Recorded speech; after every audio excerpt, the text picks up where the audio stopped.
যেই সমাজে বিয়ে কঠিন ওই সমাজে জিনা সহজ। যেই সমাজে জিনা সহজ ওই সমাজে বিয়ে কঠিন, ঠিক কিনা? বিয়ে করতে লাগে 10 লাখ, বিয়ে করতে কত লাগে? জিনা করতে তুমি আমি রাজি, তুমি আমি রাজি। এই যে হারাম সম্পর্ক বিয়ের আগে, এই গার্লফ্রেন্ড বয়ফ্রেন্ড এগুলো ফরিদপুরে ঢুকছে নাকি? হ্যাঁ, গার্লফ্রেন্ড আছে কার কার দেখি? দেখছেন সাহস কত? দেখছেন? আপনার বেটা না, আমার যুবক ভাইরা, আমার কলেজের টুকরা যুবকেরা, এই গার্লফ্রেন্ড বয়ফ্রেন্ড এই পদ্ধতিতে সম্পর্ক বিল্ড আপ করাকে হারাম করে দিয়েছে কে?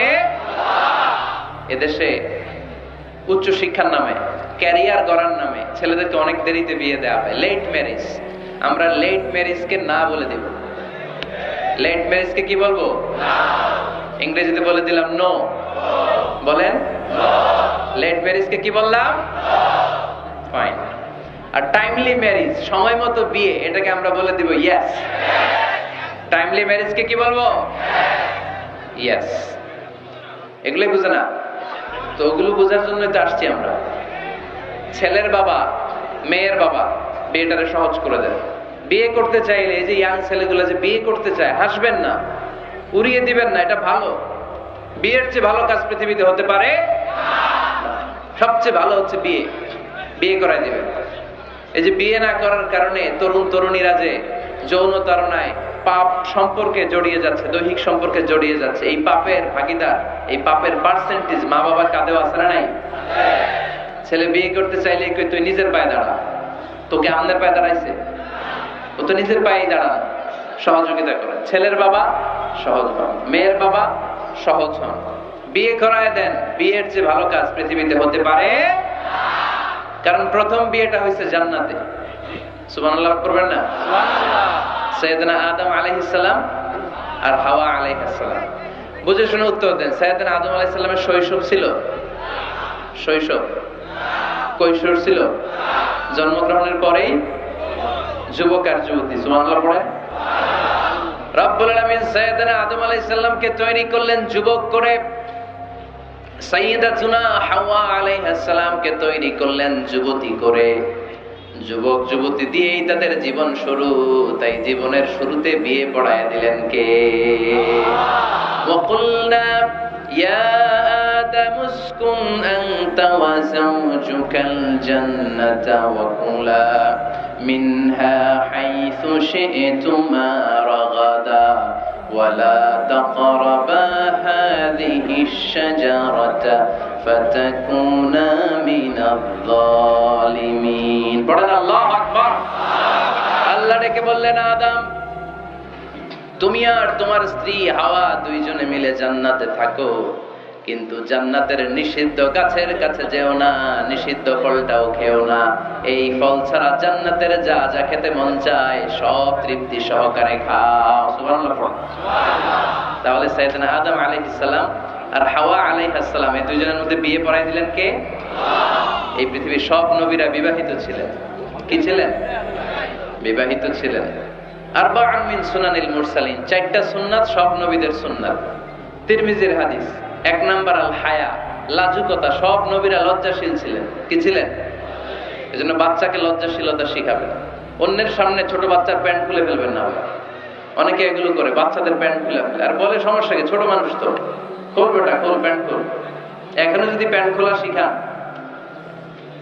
নাফরমান হবে, টেন্ডারবাজ হবে, এগুলো চাঁদাবাজ হবে, ঠিক কিনা? ভদ্রতা তার মধ্যে আসবে না, শিষ্টাচারিতা আসবে না। ছোট বাচ্চা হলো, তার একটা প্রেস্টিজ আছে না নেই? কখনো বাচ্চাদের প্যান্ট খোলা যাবে না। আল হায়া, লাজুকতা। বিষ্ণু ঈসা ইসলাম আম্মাজান হালিমাতুস সাদিয়া রাদিয়াল্লাহু তাআলা আনহার বাড়িতে লালিত পালিত হয়েছেন 5টি বছর।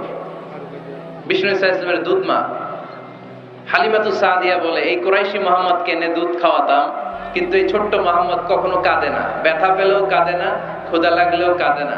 শুধু মুহাম্মদের লজ্জাস্থানের জায়গা থেকে কাপড়টা সরে গেলে শিশু মুহাম্মদ চিৎকার দিয়ে ওঠে। লজ্জাশীল ছিলেন। 4টা সুন্নাত সব নবীদের ছিল। লাজুকতা। 2 নাম্বার আসিওয়াক, মেসওয়াক। মেসওয়াক করেন তো? 3 নাম্বার আত-তাআত্তুর, আতর মাখা, আতর মাখেন তো? 4 নাম্বারে নিকাহ, বিয়ে করা। সব নবীরা বিয়ে করেছেন, সুবহানাল্লাহ পড়েন।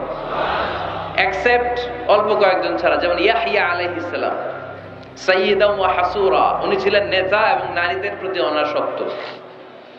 অনেকে আরো কয়েকজনের ব্যাপারে বলে। ইবনে তাইমিয়া আলাইহি রাহমা বিয়ে করেননি, ইবনু জারির আত-তাবারি আলাইহি রাহমা বিয়ে করেননি, ইমাম আন-নাওয়াবি বিয়ে করেননি, এরকম হাতে গোনা কয়েকজন। তার মানে এগুলো এক্সেপশনাল। এগুলো কি এক্সেপশনাল? মেইন স্ট্রিম হচ্ছে বিয়ে করা। সব নবীরা বিবাহিত ছিলেন। এবং আল্লাহর হাবিব সাল্লাল্লাহু আলাইহি ওয়াসাল্লাম বলতেন, নিকাহু মিন সুন্নতি ফামান রাগিবা আন সুন্নতি ফালাইসা মিন্নি। বিয়ে আমি নবীর সুন্নাত, যার কাছে আমার সুন্নতের দাম নাই সে আমার উম্মত হতে পারবে না। আবার বিশ্বনবী যুবকদেরকে দেখলে ডেকে বলতেন, ইয়া মা'শারাশ শাবাব মান ইসতাতা'a মিনকুমুল বাআতা ফালইয়াতাযাওয়াজ। ও যুবক ছেলেরা, তোমাদের যাদের ক্ষমতা আছে তারা বিয়ে করো। তোমাদেরকে ডেকে বিশ্বনবী বলেছেন, ও যুবকেরা বিয়ে করো, বিয়ে করো। আর যদি বিয়ের সুযোগ না থাকে তাহলে রোজা রাখো। কি রাখো? ফাইন্নাহু লাহু বিজা। রোজা যৌন তাড়নাকে অবদমন করে, অবদমিত করে রাখে। এজন্য হয় বিয়ে করবা, আর বিয়ের সুযোগ না থাকলে রোজা রাখবা। বিয়ের চেষ্টা করলে ওই চেষ্টায় বরকত নাজিল করে কে? সালাসাতুন হাক্কুন আলাল্লাহি আউনুহু। 3 শ্রেণীর ব্যক্তিকে সাহায্য করা আল্লাহ নিজের উপর আবশ্যক করে ফেলেছেন। নিজের জন্য আবশ্যক 3 শ্রেণীর ব্যক্তিকে সহায়তা করা। এর মধ্যে এক শ্রেণীর হচ্ছে আন-নাকিহ আল্লাযী ইউরিদুল আফাফ। এমন যুবক যে বিয়ে করার মাধ্যমে নিজের চরিত্রকে বাঁচাতে চায়। আল্লাহ বলে, ওই যুবককে সাহায্য করা আমি আল্লাহ আমার উপর খরচ করে ফেলেছি। এজন্য যুবক ছেলেরা বিয়ে ট্রাই করো, সহজ করে দিবে কে? বিয়ে করলে রিজিকে বরকত দেয় কে? ইলতামিসু আর-রিজকা বিন-নিকাহ। তোমরা বিয়ে করার মধ্য দিয়ে আল্লাহর কাছে রিজিক তালাশ করো। বিয়ে করলেই বরকত দেয় কে? চিল্লায় বলতে হবে কে? আবার বিশ্বনবী সাল্লাল্লাহু আলাইহি ওয়াসাল্লাম বললেন, যে বিয়ে করলো তার দিনের অর্ধেক পরিপূর্ণ করে দিল কে? ইযা তাযাওয়াজাল আবদু ইস্তাকমালা দীনুহু নিসফু দীনিহি। যে ব্যক্তি বিয়ে করলো তার দিনের অর্ধেক পূর্ণ করে দিল কে? ফালিয়াত্তাকিল্লাহা ফিন নিসফিল বাকি। তার দিনের অর্ধেক পূর্ণ হয়ে গিয়েছে, এবার সে তার দিনের বাকি অর্ধেক নিয়ে টেনশনে থাকুক। সুবহানাল্লাহ পড়ে। বিয়ে করলে আপনার দিনদারির হাফ এটা কমপ্লিট, বাকি হাফ নিয়ে আপনি টেনশন করবেন। তাহলে বিয়ে করলে রিজিকে বরকত হয়, বিয়ে করলে আল্লাহর সাহায্য পাওয়া যায়, বিয়ে করলে ঈমানের অর্ধেক কমপ্লিট হয়ে যায়। শুধু বাকি অর্ধেককে কমপ্লিট করে দিলেই আমাকে পাক্কা জান্নাতি বানাই দিবে কে? এজন্য টাইমলি ম্যারেজ। দেরি করে বিয়ে করা যাবে? কখন বিয়ে করবেন? আজকেই। খাইছে এত পুরো ডাইরেক্ট অ্যাকশন আজকেই। যত দ্রুত বিয়ে করা যায় টাইমলি বিয়ে করতে হবে। বিয়ে কখনো কারো সফলতা আটকায় রাখে না, রাখে? কথা বলেন, রাখেন। আপনার শেক্সপিয়ারের নাম শুনছেন? অ্যারিস্টটল নাম শুনছেন? মহাত্মা গান্ধী, এরা সবাই অল্প বয়সে বিয়ে করেছে। আমাদের এই বাংলাদেশের স্বাধীনতার স্থপতি বঙ্গবন্ধু শেখ মুজিবুর রহমান, উনিও খুব অল্প বয়সে বিয়ে করেছে। তো এই যে ওনারা এত কম বয়সে বিয়ে করলো, এই বিয়ে কি ওনাদের সফলতা আটকায় রাখছিল? কথা বলেন। বঙ্গবন্ধু শেখ মুজিবুর রহমান উনি কি সফল নেতা ছিলেন না? ছিলেন। বিয়ে ওনাদেরকে সফল হওয়া থেকে বাধা দেয় নাই, ওনারা ঠিকই সফল ছিলেন। সমস্যাটা হলো ওনারা বিয়ে করে সফল হয়েছেন, কিন্তু আমরা সফলতা অর্জন করে তারপরে বিয়ের পিড়িতে বসতে চাই, ঠিক কিনা? বিয়ের কথা বললেই বলে, হুজুর আগে একটা চাকরি হোক, কি হোক? হুজুর একটা নতুন ব্যবসা ধরে নেই তারপর। কিন্তু জানেই না একটা নতুন চাকরি আর একটা নতুন ব্যবসার শর্ত হলো আগে বিয়ে করা। আগে কি করা? এজন্য বিয়ে করতে হবে সময় মতো, ঠিক কিনা? Timely marriage campaign. এই ফরিদপুর ইয়াং যারা আছে তোমরা একটা ক্যাম্পেইন করতে পারো। এই ক্যাম্পেইনের নাম হবে টাইমলি ম্যারেজ ক্যাম্পেইন, সময় মতো বিয়ে করার ক্যাম্পেইন। তোমরা এই আজকে ওয়াজে যেগুলো বলবো এগুলোর মৌলিক চুম্বক অংশগুলোকে ব্যানার, ফেস্টুন আর প্লে কার্ডে নিয়ে বাড়ি বাড়ি যাবা, যে মেয়ের বাবা ছেলের বাবারে বুঝাবা যে সময় মতো বিয়ে দিয়ে দেন। দেখছেন চেয়ারম্যান সাহেব জোশ এসে গেছে, জোশ এসে গেছে না? তো তাহলে আজকের এই ফরিদপুরের মাহফিল থেকে আমরা এই চিন্তা নিয়ে যাব যে আমরা সময় মতো বিয়ে করবো, ঠিক কিনা? এতক্ষণ আমরা বিয়ের গুরুত্বের ব্যাপারে শুনলাম, এবার জানবো আমরা বিয়ের উদ্দেশ্য কি, কি উদ্দেশ্যে আমরা বিয়ে করি। দেখি কেউ শোনাতে পারে কিনা আমাকে বিয়ের উদ্দেশ্য কি বলেন তো? হ্যাঁ, ভালোবাসা, বংশ বৃদ্ধি করা। হ্যাঁ, আর জোরে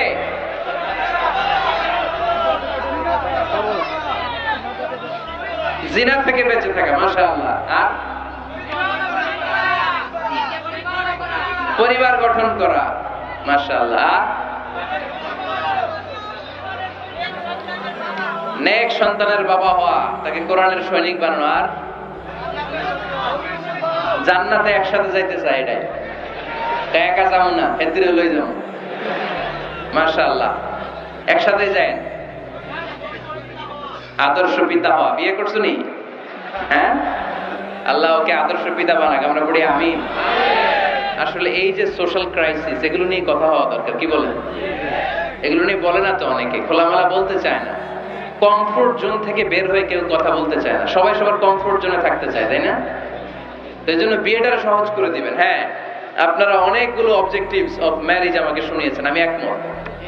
প্রথম, বিয়ের উদ্দেশ্য হচ্ছে ইবাদত। বিয়ের আসল উদ্দেশ্য কি? আমরা যাই করি কার খুশির জন্য? এজন্য রব্বুল আলামিন বলেন, কুল ইন্না সলাতি ওয়া নুসুকি ওয়া মাহইয়ায়া ওয়া মামাতি লিল্লাহি রাব্বিল আলামিন। নবী, হ্যাঁ আপনি বলে দেন, আমার নামাজ, আমার যাকাত, আমার রোজা, আমার হজ, আমার জীবন, আমার মরণ সবকিছু হবে একটা সত্তার জন্য, তিনি কে? তো সব যদি আল্লাহর জন্য হয়, বিয়েটাও কার জন্য? বিয়েটা আসলে ইবাদত। যারা বিয়েটাকে শুধু আনন্দ মনে করে, খেয়াল করেন, এদিকে তাকান, যারা বিয়েটাকে শুধু আনন্দের জন্য করে, এরা বিয়ের পরপরই হতাশ হয়, কারণ আনন্দ বেশি দিন থাকে না। রং ধরা যৌবন জং ধরে নাই। এই সুন্দর শরীরের সৌন্দর্য, এটা 3 বছর 4 বছর, একটা দুইটা বাচ্চা হলে আগের সৌন্দর্য থাকে? তো বিয়েকে যারা take it as a pleasure, যারা আনন্দ হিসেবে নেয়, তারা বিয়ের পরপরই হতাশ হয়, আর এই হতাশা চলতে থাকে আজীবন। আর যে বিয়েকে যারা ইবাদত হিসেবে নেয়, তারা বিয়ের পরপরই হাজবেন্ড আর ওয়াইফ একে অপরের উপর সন্তুষ্ট হয়, আর এই সন্তুষ্টি চলতে থাকে আজীবন, ঠিক কি না? তাহলে বিয়ের প্রধান উদ্দেশ্য হবে, আমরা যারা মুসলমান, আমাদের ইবাদত। বিয়েটা কি? 2 নাম্বার, তাআরুফ, টু নো ইচ আদার, পরিচিতি। আল্লাহ বললেন, জাআলনাকুম শুউবান ওয়া কাবাইলা লিতাআরাফু। আমি তোমাদেরকে বিভিন্ন গোত্রে গোত্রে পাঠিয়েছি। কাউরে পাঠিয়েছি পাকিস্তান, এই যে আমি বাংলাদেশের নাগরিক হব, এই দেশের সন্তান হব, এটা কি আমার ইচ্ছা? কথা বলেন না কেন? কার ইচ্ছায়? পাকিস্তানের প্রেসিডেন্ট ইমরান খান যে পাকিস্তানে আসবে, কার ইচ্ছায়? ডোনাল্ড ট্রাম্প যে আমেরিকায় আসবে, এটা কার ইচ্ছায়? আল্লাহ এক একজনকে এক এক জায়গায় পাঠালেন, প্রত্যেককে আল্লাহ তাআলা একটা নাম দিলেন, একটা গ্রাম দিলেন, একটা পরিচয় দিলেন, ঠিক কি না? আল্লাহ বললেন, এক একজনকে এক এক এলাকায় পাঠালাম। কারো বাড়ি ফরিদপুর, কারো বাড়ি সিলেট, কারো বাড়ি চট্টগ্রাম। চট্টগ্রামের ছেলে যে ফরিদপুরের মেয়েকে বিয়ে করে, আছে না নাই? আবার ফরিদপুরের ছেলে যে নোয়াখালীর মেয়ে আনে, আছে না নাই? সম্মানিত ভাইয়েরা, বিশেষ করে যুবকরা, মনে রাখবা, বিয়ে একটা ছেলের সাথে একটা মেয়ের সম্পর্ক না। বিয়ে শুধু বর আর কনের সম্পর্ক না। বিয়ে একটা পরিবারের সাথে আরেকটা পরিবারের সম্পর্ক, একটা বংশের সাথে আরেকটা বংশের সম্পর্ক, এক গোত্রের সাথে আরেক গোত্রের সম্পর্ক। এই বিয়ে পৃথিবীর অনেক যুদ্ধ থামিয়ে দিয়েছে। আগে 2 গোত্রের যুদ্ধ ছিল, পরে এই গোত্রের এক ছেলে এই গোত্রের মেয়েরে পছন্দ করছে, এরপরে বিয়ের পরে এরা হয়ে গেছে এদের শালা গোষ্ঠী। আগে পাইলেই কুপাইতো, এখন শালা শালা বলে ডাকে, আছে না নাই? তাহলে তাআরুফ, বিয়েতে সম্পর্ক বাড়ে। বিয়ের মাধ্যমে ট্রাঙ্কুইলিটি, পিস এন্ড কম্প্যাশন হয়। লিতাসকুনু ইলাইহা ওয়া জাআলা বাইনাকুম মাওয়াদ্দাতাও ওয়া রাহমা। আল্লাহ বললেন, ওয়া মিন আয়াতিহি আন খালাকা লাকুম মিন আনফুসিকুম আজওয়াজা লিতাসকুনু ইলাইহা ওয়া জাআলা বাইনাকুম মাওয়াদ্দাতাও ওয়া রাহমা ইন্না ফী যালিকা লাআয়াতিন লিকাওমিন ইয়াতাফাক্কারুন। সুবহানাল্লাহ পড়েন। আল্লাহ বললেন, আমার অসাধারণ সৃষ্টিগুলোর মধ্য থেকে, নিদর্শনগুলোর মধ্য থেকে অন্যতম নিদর্শন হলো আন খালাকালাকুম মিন আনফুসিকুম আজওয়াজা, তোমাদের মধ্য থেকে তোমাদের স্ত্রীদেরকে আমি বানালাম।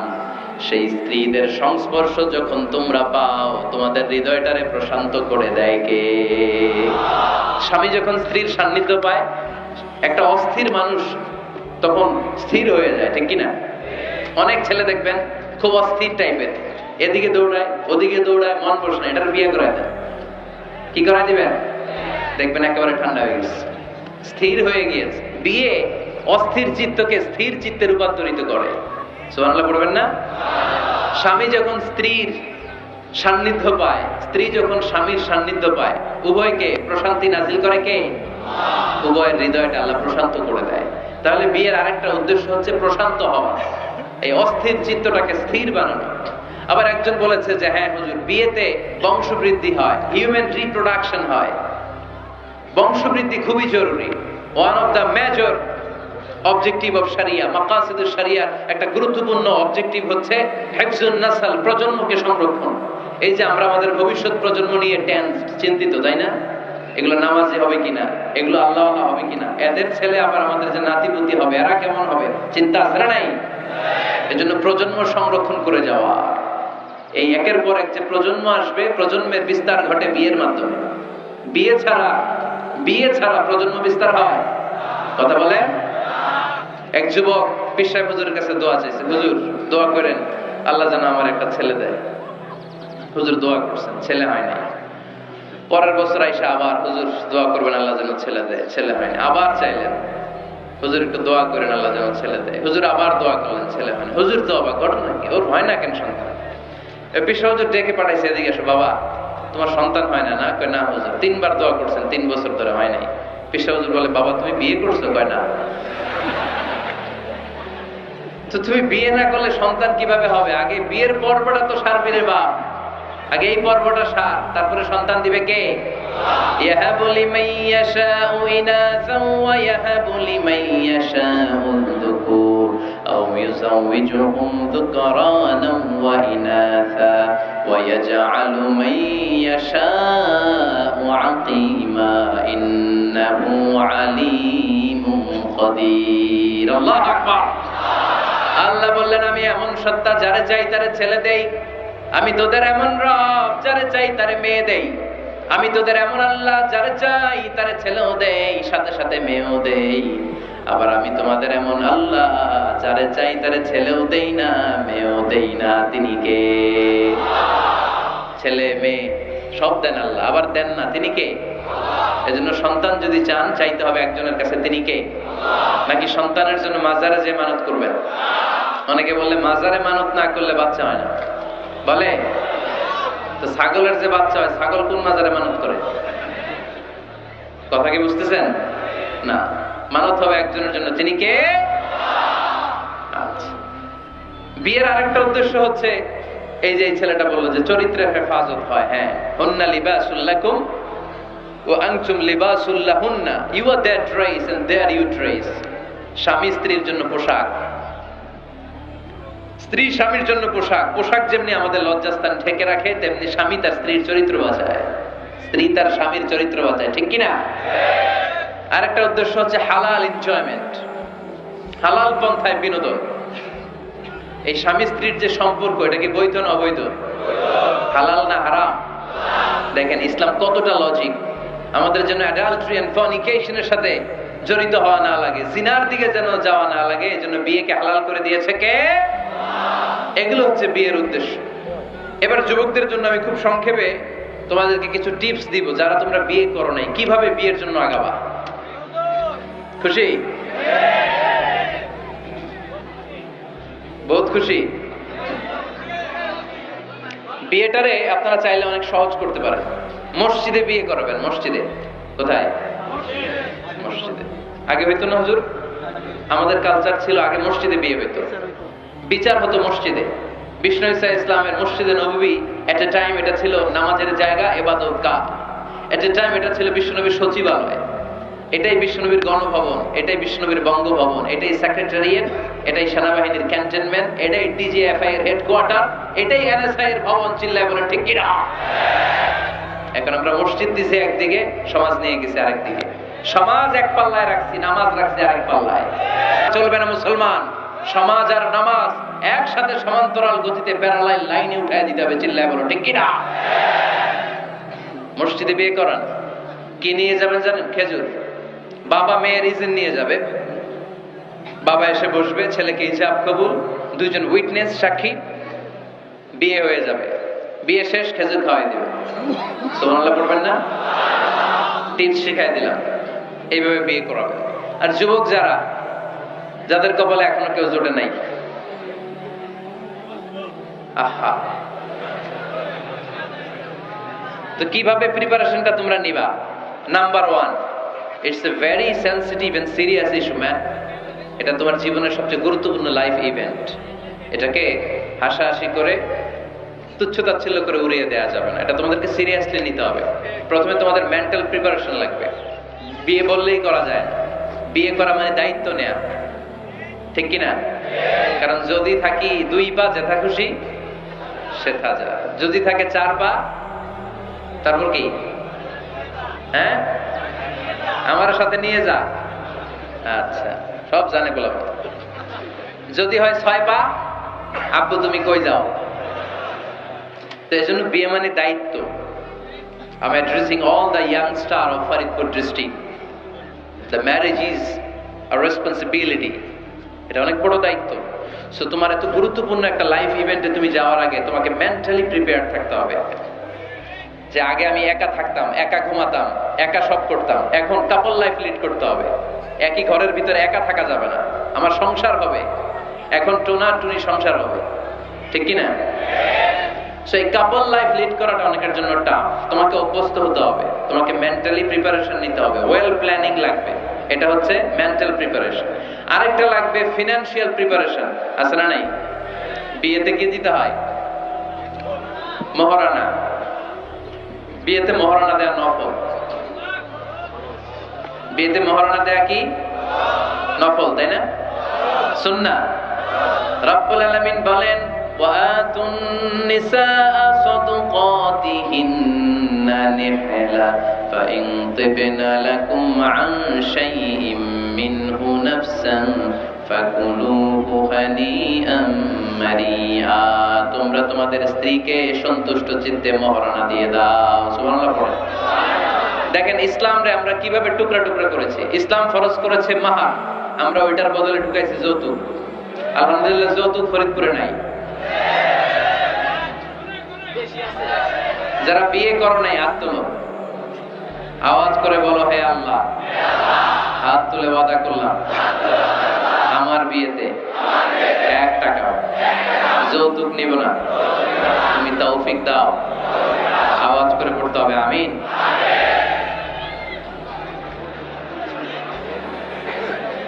মনে থাকবে, এই ওয়াদা কি মিজানুর রহমান আজহারির সাথে হয়েছে নাকি আল্লাহর সাথে হয়েছে? খবরদার, যৌতুককে আমরা না বলে দিব, যৌতুককে আমরা সবাই বলে দিব নো। কি বলবো? তাহলে মোহর দিতে হবে। মোহর দিতে হলে ফিনান্সিয়াল প্রিপারেশন লাগবে না? লাগবে। 2 নম্বরে ওয়ালিমা খাওয়াইতে হবে। ওয়ালিমা কি খাওয়াইতে হবে? ওয়ালিমা, বৌভাত না? হ্যাঁ, বৌভাত। এটা কিন্তু সুন্নাহ। এটারে এখন ইংরেজিতে নাম দিছে ওয়েডিং রিসেপশন। তো এই ওয়েডিং রিসেপশনের সব দায় দায়িত্ব কিন্তু ছেলেদের, মেয়েদেরকে আল্লাহ দায় দায়িত্ব দেয় না। ওয়ালিমা আপনি খাওয়াবেন। আল্লাহর হাবিব সাল্লাল্লাহু আলাইহি ওয়াসাল্লাম যায়নাব বিনতে জাহাশ রাদিয়াল্লাহু তাআলা আনহাকে যেদিন বিয়ে করেছিলেন, ওই দিন রাতে 350 সাহাবাকে রুটি আর গোশত দিয়ে ওয়ালিমা খাইয়েছেন। সাহাবীরা খেয়ে মহানন্দ। তার বছর খানিক পরে ইহুদি রাজকন্যা কালিমা পড়ে মুসলমান হওয়ার পরে বিশ্বনবী সফিয়া বিনতে হুয়াই ইবনে আখতাবকে যখন খায়বারে বিয়ে করলেন, বিয়ে করে মদিনায় আসার পথে বিশ্বনবী মরুভূমিতেই বাসর করলেন। মরুভূমিতে বাসর হলো। বাসর শেষে ফজরের পরে বিশ্বনবী ঘর থেকে বের হলেন। এবার সাহাবারা ধরছে, ইয়া রাসূলুল্লাহ ওয়ালিমা খাওয়ান। ওই যে যায়নাব বিনতে জাহাশের ওয়ালিমাতে তো আপনি রুটি আর গোশত খাইয়েছিলেন 350 সাহাবীকে, আজকেও খাওয়ান। বিশ্বনবীকে আজকে কিচ্ছু নাই আমার কাছে, তোমার কাছে কি আছে কও? এক সাহাবী বলে আমার কাছে খেজুর আছে, আরেকজন বলে ঘি আছে, আরেকজন বলে এটা আছে। বিশ্বনবী বলেন সবগুলো নিয়ে একটা বোলের মধ্যে রাখো। বিশ্বনবী একটা বোলের মধ্যে সবগুলো নেয়ার পরে বিশ্বনবী বললেন এগুলোর ম্যাশ করো, ভর্তা বানাও। ভর্তা বানিয়ে হাদিস এটা এসেছে হাইসান জাআলা হাইতান, ছাতু বানিয়েছে। এবার বিশ্বনবী প্রত্যেকের হাতে হাতে একটু একটু করে ছাতু ধরায় দিলেন, বললেন এটাই আজকের বিয়ের ওয়ালিমা। যখন সম্পদ বেশি, কমিউনিটি সেন্টারে ভাড়া করে বউ ভাত খাওয়ান, ওয়ালিমা। তবে ছেলেরা খাওয়াবে, মেয়েরা না। এই বরযাত্রী, এটা হিন্দুয়ানি কালচার। মোহর দিয়েছে ইসলাম, আমরা অতিরিক্ত বানিয়েছে যৌতুক। ওয়ালিমা দিয়েছে ইসলাম, আমরা বানিয়েছে বরযাত্রী।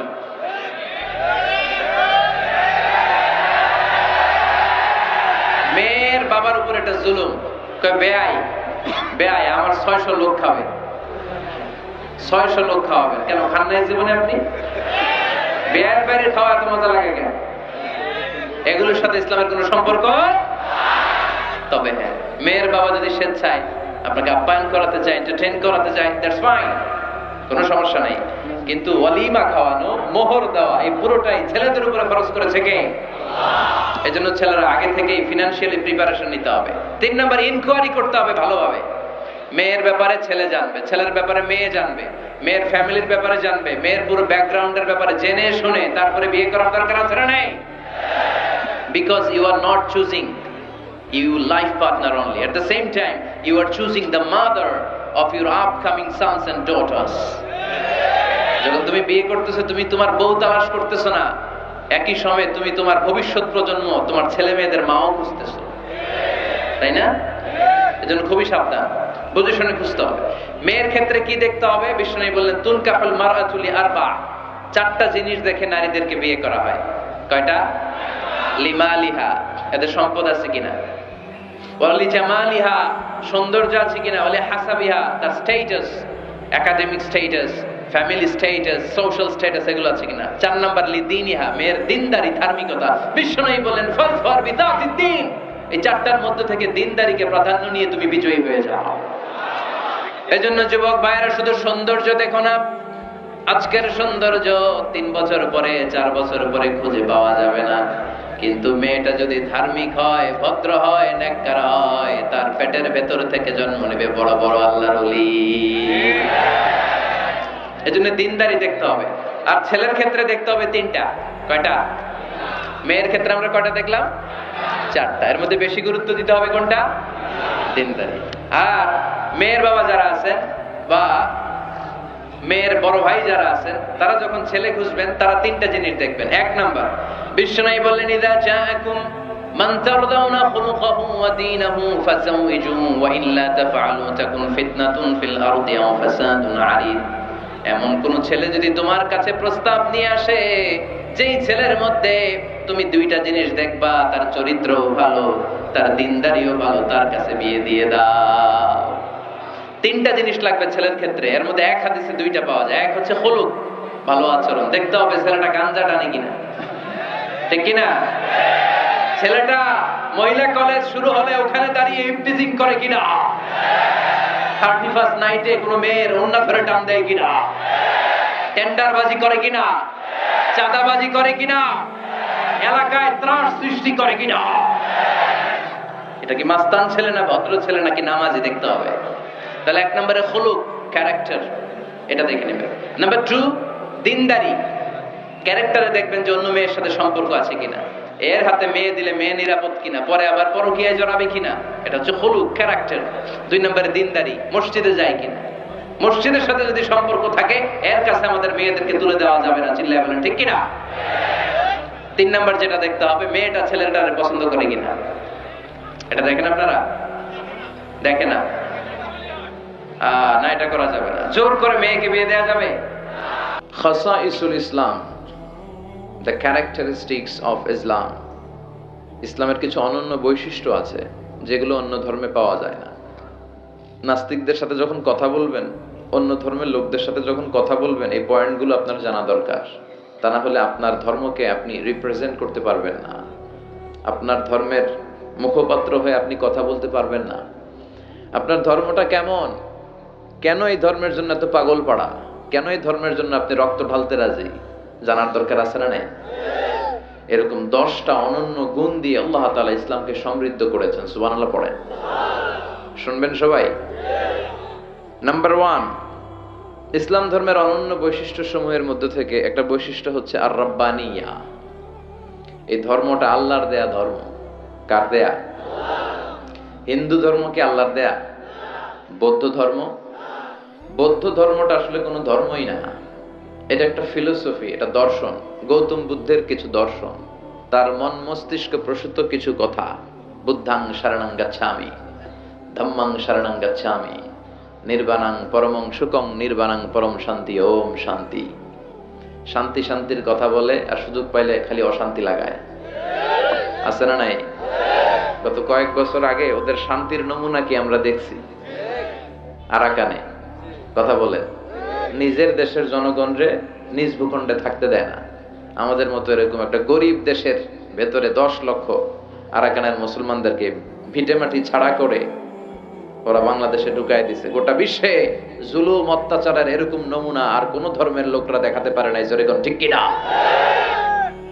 এজন্য শান্তি শান্তি যে তোমরা ওম শান্তি বলো, এখানে একটু চেঞ্জ আনা দরকার। তোমাদের বলা দরকার ওম শান্তি, ওম শান্তি, ওম শান্তি, ঠিক কিনা? তো এজন্য পৃথিবীর কোন ধর্মই আল্লাহর দেয়া নয়। অনেকে বলে তাহলে খ্রিস্ট ধর্ম কি, ইহুদি ধর্ম কি? আসলে এটা ইসলামের একটা অন্য ভার্সন। কারণ ঈসা আলাইহিস সালামও মুসলমান ছিলেন, মুসা আলাইহিস সালামও মুসলমান ছিলেন, সব নবীরা ছিল মুসলমান। চিল্লায় এখন ঠিক কিনা? তাহলে আমাদের ধর্মের সবচেয়ে বড় গুণ হচ্ছে এই ধর্মটা কার দেয়া? নাকি বিশ্বনবীর নিজের বানানো? কথা বলেন। রবের দেয়া, এটা রব্বানি ধর্ম। রবের ইন্টেন্সিভ কেয়ারে এই ধর্ম চলে, রবের দেয়া বিধান অনুযায়ী এই ধর্মের গতি চলে। জোরে কোন ঠিক কিনা? এজন্য আমরা যত জায়গায় যত কাজ করি এই রবের কথা আছে না নাই? আমরা যখন সালাতে রুকুতে যাই কি পড়ি? সুবহানা রাব্বিয়াল আযীম, রবের কথা আছে না? আমরা যখন সিজদায় যাই কি বলি? সুবহানা রাব্বিয়াল আ'লা। আবার আমরা যখন দোয়া করি কি পড়ি? রব্বানা যালামনা আনফুসানা ওয়া ইল্লাম তাগফির লানা ওয়া তারহামনা লানাকুনান্না মিনাল খাসিরিন। আবার যখন আমরা কবরে যাব, কবরের প্রথম প্রশ্ন এই রবের ব্যাপারে, ঠিক কি না? কবরের প্রথম প্রশ্ন মার রব্বুক, তোমার রবের নাম কি? কি নাম? আল্লাহ আমারে রব। দমে দমে তনু মনে তারি অনুভব। পড়েন, আল্লাহ আমারে রব। তোমার দুনিয়াতে আমি যেদিকে তাকাই, অথই নেয়ামতে ডুবে আছি সবাই। পাখ পাখালির গানে শুনি তাসবিহ কলরব, তাসবিহ কলরব। আল্লাহ আমারে রব। দেখেন কবরের প্রথম প্রশ্ন কি? মার রব্বুক, তোমার রবকে। তাহলে রবের সাথে আমাদের সম্পর্ক আছে না নাই? এটা প্রমাণ করে এই ধর্মের অনুসারীরা নাস্তিক নয়। এই ধর্মের অনুসারীরা কি? আস্তিক। রবে যাদের আস্থা তারা হচ্ছে আস্তিক, যাদের আস্থা আছে এরা আস্তিক, যাদের আস্থা নাই এরা নাস্তিক। আমাদের সাথে নাস্তিকদের কোনো সম্পর্ক নাই। নাস্তিকরা হচ্ছে পৃথিবীর সবচেয়ে অদ্ভুত প্রাণী, সবচেয়ে দুঃখী মানুষ। এদের যাওয়ার জায়গা নাই, যাওয়ার জায়গা নাই। নাস্তিকের চেয়ে হিন্দু ভালো। এর কারণ হিন্দুরা কৃষ্ণের কাছে যে বলে, जो तो मिटाना चाहे जीवन का तृष्णा, सुबह शाम बोल बंदे कृष्ण कृष्ण कृष्ण। তাই না? কৃষ্ণের কাছে যে ওরা চাওয়ার একটা সুযোগ আছে। দুর্গার কাছে যে ধান চায়, সরস্বতীর কাছে যে জ্ঞান চায়, ইন্দ্রের কাছে যে মেঘ চায়, এক এক উপাদানের জন্য এক এক দেবতা তারা বানিয়েছে। যাওয়ার, কান্না করার, বিপদে পড়লে মূর্তির সামনে দাঁড়াইয়া জ্ঞান জ্ঞান করার একটা জায়গা আছে না নাই? আছে। এরা মন্দিরে যায়। নাস্তিকদের চেয়ে বৌদ্ধরা ভালো, কারণ বৌদ্ধরা প্যাগোডাতে যায়, ওখানে যে কান্নাকাটি করে। নাস্তিকদের চেয়ে খ্রিস্টানরা ভালো, কারণ ওরা চার্চে যায়, ওরা গির্জায় যে আল্লাহর কাছে চায়, কখনো কখনো ম্যারির কাছে চায়, কখনো কখনো ঈসা আলাইহিস সালামের কাছে চায়, help us Jesus the son of God, ও গডের পোলা ঈসা আমগরে বাঁচাও। তার মানে ওদের চাওয়ার কান্না করার একটা জায়গা আছে না নাই? কিন্তু নাস্তিকরা চায় কার কাছে? কথা কন। ওদের যদি পেটে ব্যথা হয়, ওদের যখন জ্বর হয়, ওরা যখন ভূমিকম্পে পড়ে, হ্যাঁ, ওদের যখন সড়ক দুর্ঘটনায় ওরা পড়ে, ওরা কার কাছে যাবে? ওরা একটা দুঃখী প্রজাতি এই পৃথিবীতে, চাওয়ার আর যাওয়ার ওদের কোনো জায়গা নাই। কথা বলেন ঠিক কিনা? তো এই ধর্মের অনুসারী যারা, এরা স্রষ্টায় আস্থা রাখে। এই ধর্মের সবচেয়ে বড় গুণ হচ্ছে আর রব্বানিয়া। আমাদের ধর্মটা রবের সাথে সম্পৃক্ত, রবের বিশেষ তত্ত্বাবধানে এই ধর্মের সবকিছু চলে, ঠিক কিনা? এবং এই ধর্মের সব বাণীগুলো মহাসত্য। ওয়াল্লাযী আরসালা রাসূলাহু বিল হুদা ওয়া দীনিল হক। রাসূলকে আল্লাহ তাআলা হেদায়েত দিয়েছেন, আবার এই সত্য ধর্মটাও দিয়েছেন, ঠিক কিনা? তাহলে আমাদের ধর্মের তত্ত্বাবধানে আছে একজন, চিৎকার করে বলেন তো তিনি কে? তাহলে 10টা ক্যারেক্টারিস্টিক্স এর প্রথমটা গেল রব্বানিয়া, এটা রবের দেয়া ধর্ম। এই পয়েন্টটা বুঝতে পেরেছেন সবাই? আচ্ছা, 2 নাম্বার ক্যারেক্টারিস্টিক্স হচ্ছে আমাদের ধর্মের আল ইনসানিয়া, হিউম্যানিটেরিয়ান রিলিজিয়ন। এটা মানবতার ধর্ম। সুবহানাল্লাহ পড়েন। সবার উপরে মানুষ সত্য, তাহার উপরে নাই। আমাদের ধর্মে আমরা মারামারি কইরা কাউরে ঢুকাই না, জোর করে কাউরে মুসলমান বানাই না। আমাদের হাতে মুসলমান হইতে আসলে আমরা আগে বলি গভর্নমেন্টের লেটার নিয়ে আসো, এপিটুপিট করে নিয়ে আসো, রাষ্ট্রীয় যে নীতিমালা আছে ওইটা মেনে আসো। কেউ তোমাকে প্রেসার দিয়ে মুসলমান বানাচ্ছে কিনা, রাজনৈতিক কোনো ঝামেলায় মুসলমান হচ্ছ কিনা, এই সবগুলো বিষয় সে যখন ক্লিয়ার করে তখন আমরা শাহাদা বাণী পড়াই। আর এই শাহাদা বাণী একবার যার হৃদয়ে ছুঁয়ে যায়, তার হৃদয়টারে উজালা করে দেয় কে? ঝিনুকের ভেতর লুকিয়ে থাকে যেমন মতি, ঝিনুকের ভেতর লুকিয়ে থাকে যেমন মতি, কালমা শাহাদাতে আছে আল্লাহর জ্যোতি, কালমা শাহাদাতে আছে আল্লাহর জ্যোতি। সুবহানাল্লাহ পড়েন। আল্লাহর জ্যোতি আছে, আল্লাহর নূর আছে এই শাহাদার মধ্যে, আশহাদু আল্লা ইলাহা ইল্লাল্লাহ। এটা একবার যে পড়ে তার হৃদয়টারে নুরানি করে দেয় কে? তার মানে এই ধর্মের দ্বিতীয় গুণাবলী হলো ইনসানিয়া, এটা মানবতার ধর্ম। আল্লাহ বললেন মানুষের মর্যাদা আমি সবচেয়ে বেশি বাড়িয়ে দিয়েছি, ওয়ালাকাদ কাররামনা বানি আদম। আমি বনি আদমের সম্মান সবচেয়ে বাড়িয়েছি। I have dignified the status of sons of Adam. আমি আদমের সন্তানদের মর্যাদা বাড়িয়েছি। আমাদের চেয়ে মর্যাদাশীল এই পৃথিবীতে কেউ আছে? এজন্য আমাদের নাম দেয়া হয়েছে আশরাফুল। আমাদের সামনে দাঁড়িয়ে ফেরেশতারা সেজদা দিতে বাধ্য হয়েছে। সাইয়েদনা আদমকে ফেরেশতারা সেজদা দিয়েছে না? তুমি মাটির আদমকে প্রথম সৃষ্টি করিয়া ঘোষণা করিয়া দিলে শ্রেষ্ঠ বলিয়া, তাই তো নূরের ফেরেশতা করে আদমকে সেজদা, সবার চেয়ে সম্মান দিলে মাটির আদমকে।